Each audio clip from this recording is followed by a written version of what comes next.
Assalamualaikum warahmatullahi wabarakatuh. Halo, perkenalkan nama saya Lailatul Nikmah dengan NIM 66612100048. Pada kesempatan kali ini saya akan memenuhi tugas UTS yaitu UTS Perencanaan Pembangunan, yaitu menganalisis proyek PLTP Dieng Unit 2 Jawa Tengah dalam mazhab Green Planning pembangunan berkelanjutan.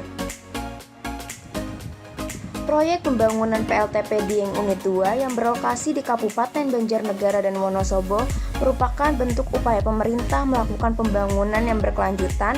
Proyek yang ditangani oleh PT Geodipa Energi Persero ini merupakan badan di bawah naungan badan usaha milik negara, yang mana proyek pembangunan PLTP Dieng Unit 2 ini merupakan proyek strategis nasional yang termasuk ke dalam program rencana usaha penyediaan tenaga listrik RUPTL tahun 2019 sampai tahun 2028. Proyek ini merupakan sebagai bentuk usaha pemerintah menyediakan energi pembangkit tenaga listrik terbarukan yang lebih ramah lingkungan. Karena berdasarkan data bahwasannya hasil emisi karbon pembangkit listrik tenaga panas bumi ini hasilnya lebih rendah dibandingkan dengan pembangkit listrik tenaga lain seperti pembangkit listrik uap, air, dan lain-lain sebagainya. Serta pembangkit listrik tenaga panas bumi ini merupakan pembangkit listrik yang tidak habis sampai 30 tahun ke depan, serta pembangkit listrik ini dapat bertahan selama 7 hari dalam 24 jam. Namun pada dasarnya pembangunan pasti terdapat pro dan kontra di dalamnya. Pembangunan proyek PLTP Dieng Unit 2 ini mendapatkan berbagai macam respon dan berbagai macam penolakan dari masyarakat akibat adanya historis yang tidak mengenakan pada saat pembangunan PLTP Dieng pertama. Adapun mengapa proyek pembangunan PLTP Dieng Unit 2 ini saya analisis menggunakan mazhab Green Planning, karena proyek PLTP Dieng Unit 2 ini merupakan proyek yang dikeluarkan pemerintah untuk menciptakan pembangkit tenaga listrik yang lebih ramah lingkungan dibandingkan pembangkit listrik lain. Untuk itu di sini dapat dilihat peran Green Planning, yaitu mewujudkan pembangunan berkelanjutan untuk generasi antar generasi. Adapun aspek dan ciri perencanaan pembangunan PLTP di Unit 2 ditinjau dari mazhab Green Planning pembangunan berkelanjutan. Yang pertama itu ada peran pemerintah. Nah, peran pemerintah di sini itu memiliki kedua ciri, yaitu ciri pertama adalah pemerintah memastikan pembangunan yang mempertimbangkan daya dukung ruang lingkungan, yang mana dapat dianalisis bahwasannya pembangunan PLTP Dieng Unit 2 merupakan bentuk upaya pemerintah Indonesia yang dilakukan oleh PT Geodipa Energi di bawah naungan BUMN untuk menyediakan energi pembangkit listrik yang ramah lingkungan, serta upaya ini dilakukan mengingat bahwasannya panas bumi merupakan energi yang emisi karbonnya rendah, sehingga dapat mendukung prioritas perencanaan pemerintah Net Zero Emission atau NZE tahun 2060. Lalu ciri kedua yaitu peran pemerintah ditinjau dari mazhab Green Planning. Pemerintah membatasi dan mengendalikan pertumbuhan penduduk dan aktivitas manusia, yang mana peran pemerintah di sini pada pembangunan PLTP Dieng Unit 2, pemerintah mengendalikan pertumbuhan penduduk dan aktivitas manusia yang dilakukan melalui pengolahan potensi sumber daya, pengendalian aktivitas manusia dan pertumbuhan penduduk yang berfokus pada perlindungan alam dan keanekaragaman hayati. Jadi mengapa dikatakan sebagai membatasi dan mengendalikan pertumbuhan penduduk dan aktivitas manusia, yaitu melalui adanya pembangunan ini jadi pemerintah mempertahankan mengendalikan pertumbuhan penduduk melalui adanya potensi pembangunan yang ramah lingkungan. Lalu selanjutnya, jadi pembangkit listrik ini dapat dapat diakses untuk generasi antar generasi. Untuk itu dikendalikannya pertumbuhan penduduk di sini dikarenakan pembangunan pembangkit listrik tenaga panas bumi ini dapat dirasakan untuk generasi antar generasi melalui adanya penanaman pohon yang dilakukan oleh PT Geodipa Energi untuk meningkatkan kondisi lingkungan. Adapun yang kedua itu ada peran masyarakat. Nah, ditinjau dari aspek peran masyarakat, green planning yaitu pengutamaan keadilan ciri yang pertama itu adalah pengutamaan keadilan antar generasi masyarakat. Dalam hal ini, pembangunan PLTP di yang unit 2 berdampak pada keadaan perekonomian masyarakat.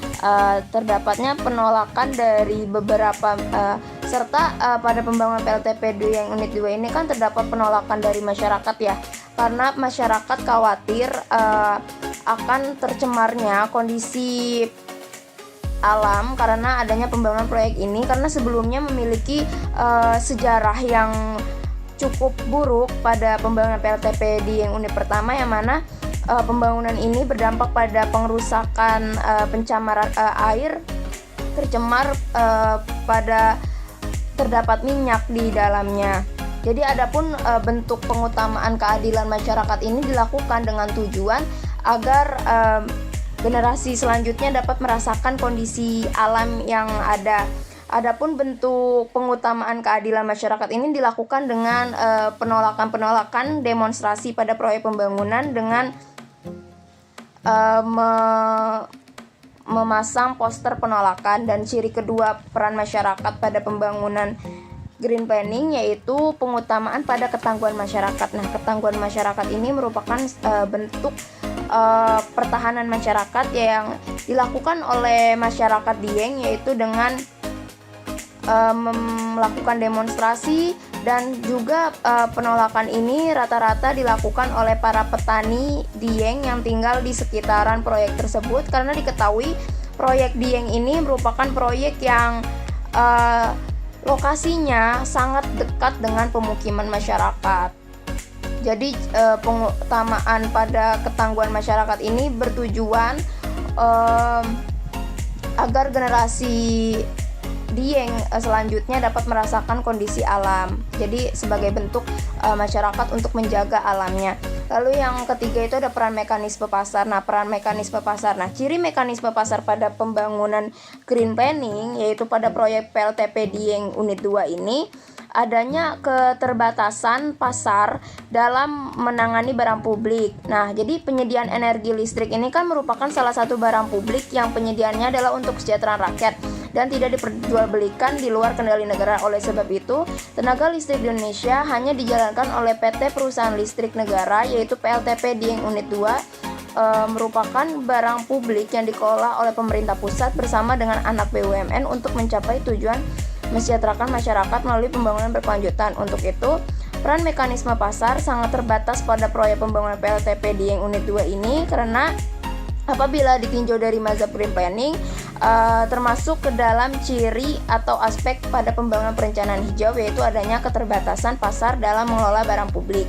Lalu yang kedua itu ada peran sains atau ilmu pengetahuan. Nah, ciri peran sains atau ilmu pengetahuan itu yaitu berperan penting dalam mengukur ketersediaan sumber daya alam dan daya dukung kehidupan. Nah, pada proyek pembangunan PLTP di unit 2 ini, pembangunan proyek ini sangat memperhatikan mengenai peran ilmu pengetahuan tersebut.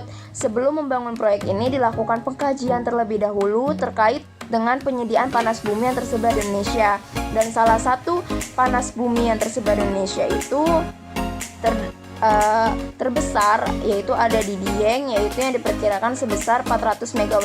Nah, untuk itu peranan ilmu pengetahuan sangat penting dalam merancang, mengembangkan dan mengoperasikan PLTP Dieng unit 2 ini, yang termasuk ke dalam adanya pemantauan lingkungan dan pengembangan inovasi yang ramah lingkungan. Lalu adapun peran sains selanjutnya yaitu untuk konservasi dan kelestarian sumber daya alam dan lingkungan. Nah, pengembangan ilmu pengetahuan terkait dengan adanya proyek ini merupakan proyek yang dibangun sebagai upaya untuk menjaga kelestarian alam dan menghasilkan pembangkit listrik tenaga panas bumi yang menghasilkan kadar emisi karbon yang lebih rendah dibandingkan dengan pembangkit listrik tenaga lain. Sehingga dipilihnya pembangkit listrik tenaga panas bumi ini dilakukan karena memperhatikan peran ilmu pengetahuan yang tadi, karena pembangkit listrik tenaga panas bumi ini dapat mengurangi penggunaan energi fosil serta adanya peningkatan National Determined Contribution dalam penurunan gas rumah kaca sesuai yang dilansir pada Paris Agreement. Terus peran selanjutnya itu peran komunikasi. Nah, peran komunikasi pada pembangunan mazhab green planning yaitu pada proyek PLTP Unit 2 ini cirinya itu yaitu mengedepankan proses komunikasi partai multi pihak masyarakat. Nah, peran komunikasi sangat penting. Adapun pada proyek pembangunan PLTP di yang Unit 2 ini terdapat adanya komunikasi antar multi pihak yaitu antara PT Geodipa Energi yang menghadirkan adanya sentra komunikasi atau disingkat Senkom yang terdapat di Dusun Kerajaan, Desa Karangtengah, Kabupaten Banjarnegara, yang mana petugasnya sendiri merupakan pemuda asli dari desa tersebut. Adapun peran komunikasi pada pembangunan ini yaitu dengan adanya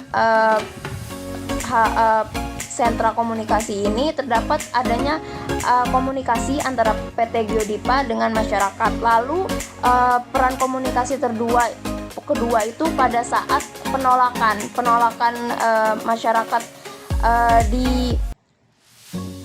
penolakan masyarakat Dieng di wilayah PAD 38, yang mana dengan adanya penolakan ini berujung ricuh sehingga pemerintah daerah Dieng melakukan mediasi antara PT Geodipa dengan masyarakat, sehingga hal ini dengan adanya forum komunikasi ini menghasilkan suatu kesepakatan untuk melanjutkan pembangunan Dieng di PAD 38 yang sebelumnya sempat terhenti. Jadi peran komunikasi bagi pembangunan berkelanjutan ini sangat penting karena perlu kita ketahui bahwasannya pembangunan berkelanjutan yang dilihat dari mazhab green planning PLTP di yang Unit 2 ini pasti memerlukan partisipasi dari masing-masing pihak. Lalu selanjutnya adalah ciri yang selanjutnya itu sumber rasionalitas. Nah, ciri pembangunan yang berkelanjutan pada mazhab green planning adalah menilai tinggi sumber rasional yang ada pada pembangunan, yang mana pembangunan mampu memperhatikan nilai tinggi rasionalitas ilmiah yang diartikan sebagai pola pikir yang cenderung bersikap dan bertindak berdasarkan logika dan nalar manusia. Nah, pada pembangunan PLTP di yang Unit 2 ini memperhatikan sumber rasionalitas. Hal ini dapat dilihat pada optimalisasi sumber daya panas bumi pembangunan PLTP di yang Unit 2 sebagai proyek strategis nasional. Pemanfaatan sumber daya alam tersedia secara optimal. Dengan adanya sumber rasionalitas ilmiah dapat dilihat potensi panas bumi yang terdapat di wilayah tersebut sehingga pembangunan tersebut dapat dijalankan secara berkelanjutan. Sumber rasionalitas lain yang dapat dikaji yaitu adanya bentuk usaha pemerintah, dikarenakan pembangunan PLTP di yang Unit 2 ini merupakan proyek yang didukung oleh Kementerian SDM, yang mana dukungan ini dilandasi dengan mempertimbangkan aspek-aspek yang berkelanjutan serta adanya sumber rasionalitas meliputi pengembangan teknologi seperti yang telah dijabarkan sebelumnya, bahwa proyek pembangunan PLTP di yang Unit 2 ini memperhatikan pengembangan teknologi untuk menginovasi pembangkit listrik dengan memanfaatkan panas bumi yang lebih ramah lingkungan. Untuk itu, sumber rasionalitas sangat terlihat sekali pada perencanaan pelaksanaan proyek pembangunan PLTP di yang Unit 2 ini. Adapun sudut pandang terakhir yaitu ciri terakhir dalam pembangunan green planning pada PLTP di yang Unit 2 itu ciri atau aspek pada pandangan alam dan lingkungan. Nah, ciri atau aspek pertama pembangunan ditinjau dari mazhab green planning adalah adanya pembangunan yang sangat memperhatikan pandangan terhadap alam dan lingkungan. Nah, proyek pembangunan PLTP di yang Unit 2 telah mengantongi izin lingkungan AMDAL untuk pengembangan PLTP di yang Unit 1 sampai 4 dan juga telah memiliki IPPKH yaitu izin pinjam pakai kawasan hutan. Untuk itu dapat disimpulkan bahwasannya proyek ini memperhatikan dampak kondisi lingkungan, namun diketahui bahwasannya pada faktanya pembangunan proyek ini dalam pelaksanaannya berdampak pada kerusakan lingkungan seperti pencemaran air, yaitu pada proyek pembangunan PLTP Dieng sebelumnya, sehingga mayoritas masyarakat Dieng yang menjadikan lahan pembangunannya yaitu adalah petani melakukan penolakan. Lalu ciri kedua pada pembangunan perencanaan hijau adalah pembangunan yang mengutamakan konservasi, pengendalian lingkungan, dan keberlanjutan.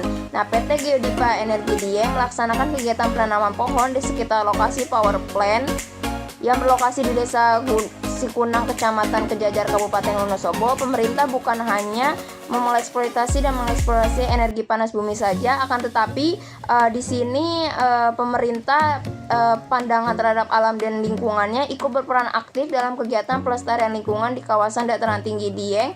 Salah satunya turut mengikuti gerakan penanaman pohon. Nah, jadi berdasarkan dari semua ciri atau aspek yang telah dipaparkan tersebut, pembangunan PLTP Dieng Unit 2 ini merupakan pembangunan yang memperhatikan kelestarian dan pengendalian pengelolaan sumber daya alam yang ada melalui penguatan keberlanjutan ekologis. Walaupun dalam pelaksanaannya mendapatkan penolakan-penolakan dari masyarakat, namun PLTP Dieng Unit 2 ini mengedepankan proses komunikasi juga, sehingga akhirnya proyek ini dapat dilanjutkan sampai sekarang.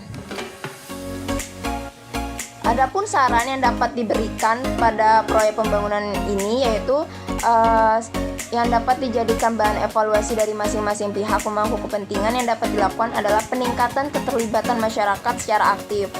Dikarenakan bahwasannya berdasarkan pernyataan masyarakat, sebelumnya masyarakat sangat sulit sekali untuk bertemu dengan pihak PT Geodipa untuk membicarakan mengenai proyek pembangunan ini, hingga akhirnya masyarakat melakukan penolakan secara lebih aktif, demonstrasi yang berujung ricuh, sehingga seharusnya PT Geodipa dan pemerintah setempat melibatkan masyarakat secara aktif dan juga melakukan pembangunan yang lebih mengedepankan pada pendekatan sosialis kepada masyarakat, sehingga pembangunan tersebut dapat menjangkau semua masyarakat, meliputi tadi dengan adanya partisipasi aktif. Lalu selanjutnya adalah dengan adanya pemberlakuan sanksi yang dapat diterapkan oleh pemerintah jika pengelola melakukan pengrusakan terhadap kondisi lingkungan dan petugas melakukan upaya represif kepada masyarakat. Begitulah yang dapat saya sampaikan, kurang lebihnya mohon maaf. Wassalamualaikum warahmatullahi wabarakatuh.